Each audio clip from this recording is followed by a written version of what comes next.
Radial tunnel syndrome, or RTS, is a rare and often misunderstood nerve condition that primarily affects the posterior interosseous nerve, a branch of the radial nerve.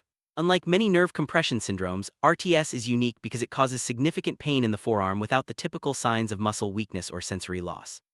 This pain is usually felt along the dorsoradial side of the forearm, just below the elbow, and can be aggravated by certain movements like forearm rotation or resisted elbow flexion. The anatomical complexity of the radial tunnel, with its close relationship to muscles, tendons, and blood vessels, makes RTS difficult to diagnose. Many patients are initially misdiagnosed with conditions like tennis elbow or other nerve compression. Understanding the anatomy and clinical presentation is the first step in recognizing this elusive syndrome.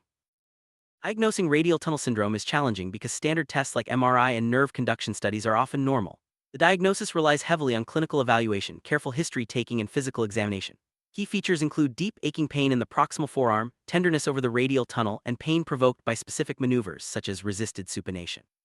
Importantly, there is no true muscle weakness or sensory loss, which helps distinguish RTS from other nerve injuries. However, RTS is frequently confused with lateral epicondylitis, posterior interosseous nerve palsy, or even cervical spine problems. Selective local anesthetic injection into the radial tunnel can help confirm the diagnosis by providing temporary pain relief. Advanced imaging is mainly used to rule out other causes, like tumors or cysts.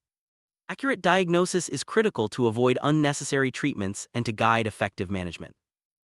Management of radial tunnel syndrome begins with conservative measures. Patients are advised to modify activities that worsen symptoms, use nonsteroidal anti-inflammatory drugs, and may benefit from removable splints or corticosteroid injections. These non-surgical treatments are effective for many, with up to 60% experiencing long-term relief after steroid injections. Surgery is reserved for those with persistent, disabling pain despite months of conservative therapy.